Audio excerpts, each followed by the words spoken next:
Kali ini membahas tentang di antara syarat-syaratnya berjamaah. Al-Habib Ahmad bin Zain Al-Habsyi menyebutkan wala tasihhu salatu khalfa kafirin wa imra'atin wa khuntha. Tidak sah salatnya seseorang yang menjadi makmum terhadap imam yang memiliki salah satu daripada tiga sifat. Ini diantara yang disebutkan, yaitu yang pertama kafirin, imamnya kafir, baik kafirnya jelas bukan beragama Islam secara zahir dan batin, atau kafirnya nggak jelas, diibaratkan zindik. Zindik itu munafik. Secara zahir dia melakukan amaliyahnya Islam, tapi di dalam batinnya dia mengingkari kewajiban, mengingkari apa yang diperintahkan oleh Allah Subhanahu wa ta'ala. Ini namanya zindik.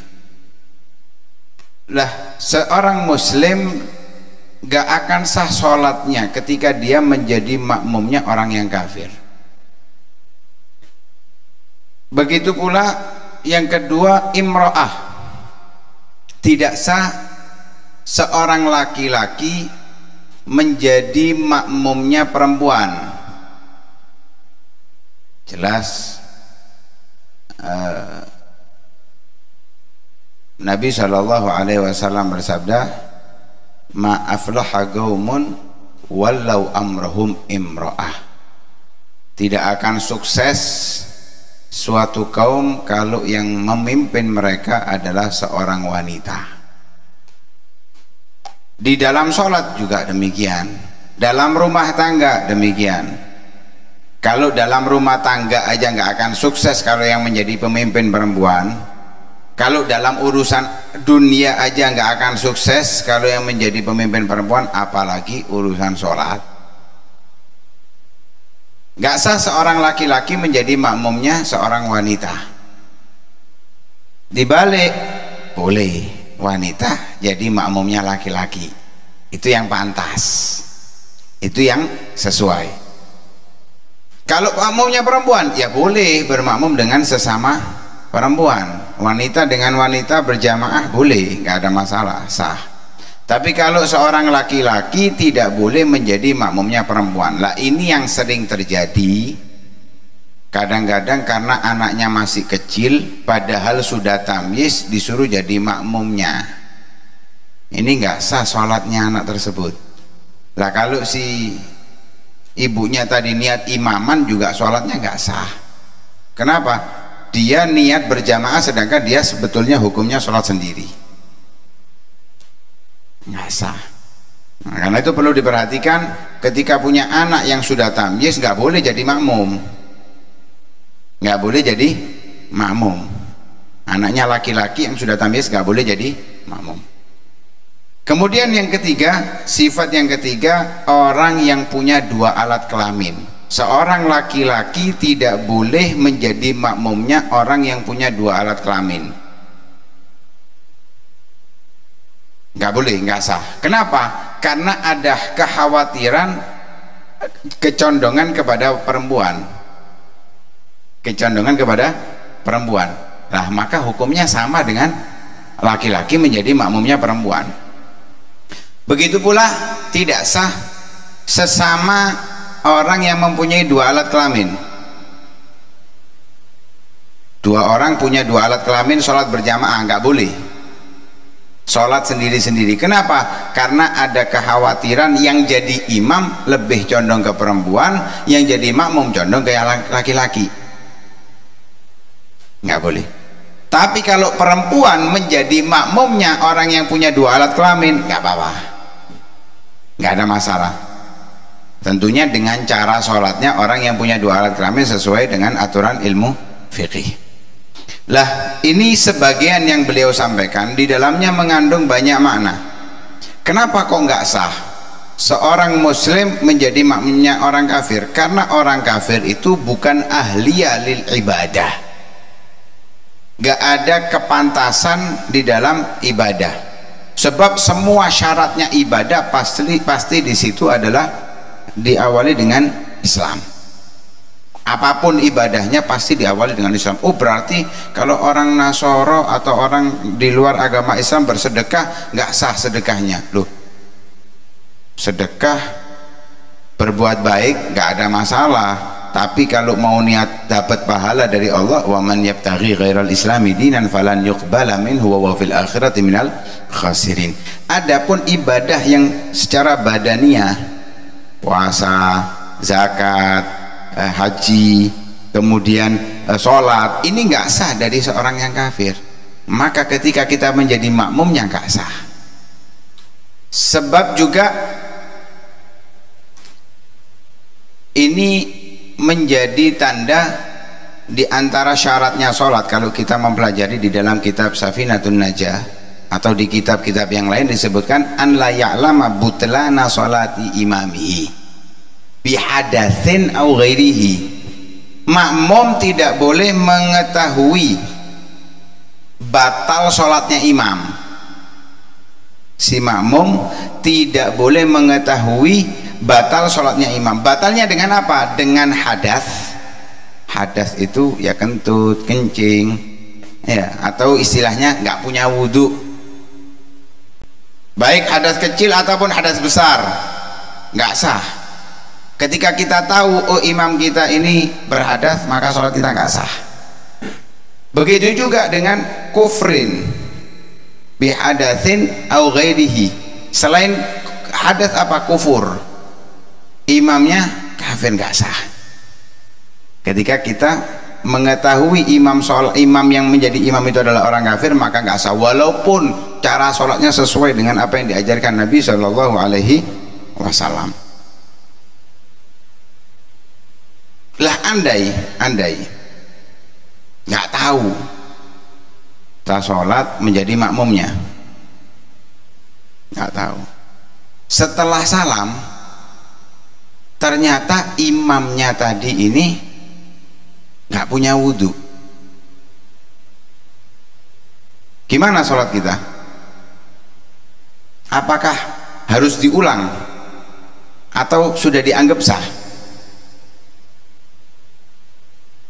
Atau setelah salam ternyata imamnya ini kafir,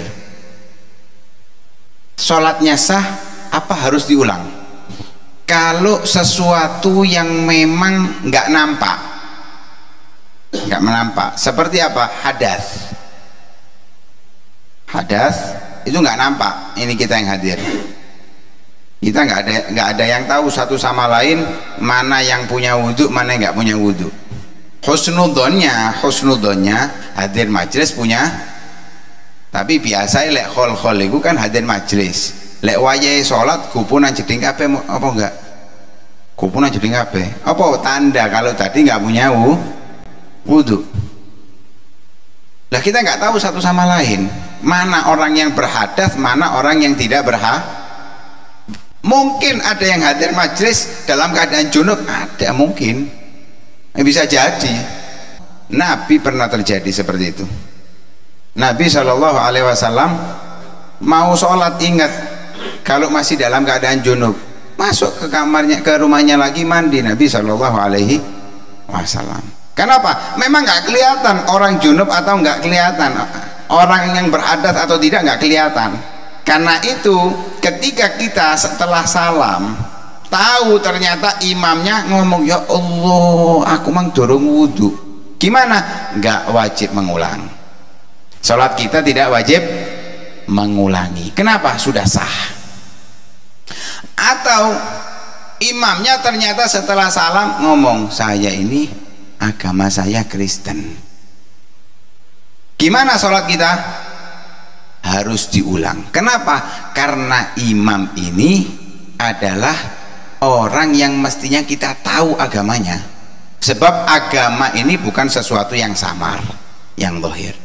Kalau najis yang khafiyah, yang memang nggak nampak kecuali diteliti baru kelihatan, itu nggak masalah, sholat kita tetap sah. Tapi kalau yang zahir, yang jelas, ya sekiranya orang ngelihat itu neliti sedikit kelihatan, ya maka ada perbedaan di situ. Ada yang mengatakan harus ngulangi, ada yang mengatakan enggak. Ada yang mengatakan harus ngulangi, ada yang mengatakan tidak. Atau setelah salam ternyata imamnya perempuan, kayaknya wis lanang, rambutnya potongannya lanang ya, kemudian gayanya wis stylenya laki ya, mungkin karena ada kelainan apa namanya, kecenderungan gayanya laki, sehingga karena fasih bacaannya, suaranya seperti orang laki, digongkon tadi imam. Ya wis sholatnya nggak sarung, nggak tahu atau nggak gamis ya misalnya, ini imami setelah salam ngomong aku iki wedok loh, gimana sholat kita? Maka harus diulang. Kenapa? Ini sesuatu yang mestinya nampak, ini keteledoran daripada makmumnya, harus mengulang. Begitu juga ada yang paling penting, ini yang paling penting dan sering terjadi ketika kita menjadi makmumnya orang yang ummi. Disyaratkan untuk menjadi nggak boleh seseorang bermakmum kepada orang yang ummi. Apa itu ummi? Ummi itu nggak bisa membaca Fatihah dengan benar, baik secara keseluruhan atau sebagian, bahkan walaupun hanya satu huruf. Ada imam nggak bisa baca ro karena pelat. Karena pelat gak bisa baca ro, kita jadi makmumnya gak sah. Kita yang bisa ro gak bisa jadi makmumnya. Kalau kita sama kita bisa membaca Fatihah dengan benar, tidak boleh menjadi makmumnya orang yang bacaannya Fatihahnya tidak benar atau kurang benar. Baik kurang benar itu karena memang dia belum belajar atau memang gak bisa, sebab tadi pelat dan yang lain sebagainya, maka kita nggak boleh jadi makmumnya, kecuali kalau podo pelati dan jenis pelatnya sama, podo gak iso roe ya. Nah ini pernah terjadi nih, termasuk paman saya almarhum ketika belajar gurunya pelat, dia juga pelat, diajari sama gurunya surat Al-Fil, Bismillahirrahmanirrahim, alam tahu, ngajar ini alam tahu, pelat gak bisa ro gurunya ini, tapi pinter orangnya alim. Nah namanya pelat sudah nggak bisa dihindari. Lah ini paman saya karena masih kecil polos juga diikuti, alam tahu, diulangi alam tahu, dibaleni maneng alam tahu, ojo ngerokmu. Intinya di sini kalau sama-sama pelatnya di dalam satu huruf nggak ada masalah, sekalipun cara bacanya beda, sing situ alam talo, sing situ alam taho, nggak ada masalah. Yang penting sama-sama nggak bisa roknya, boleh jadi imam dan makmum. Lah ini juga yang fatal sering terjadi kalau dalam pembacaan Fatihah, khususnya di kalimat an'amta, kadang jadi ain kabeh, an'amta, hati-hati, nggak sah, kita jadi makmumnya nggak sah. Atau podo hamzai an'amta, kayak gampang. Atau di dalam qaf sirotol mustaqim, ini kaf bukan qaf, nggak bisa, harus qaf mustaqim minimal, kalau nggak qim ya gim, itu ada perbedaan masih, tapi yang benar mustaqim, sirotol mustaqim. Begitu juga di waladhdallin, hati-hati, ini kadang dibuang tasdidnya, waladhdallin, lamnya hilang tasdidnya, padahal di situ ada tasdid, waladhdallin.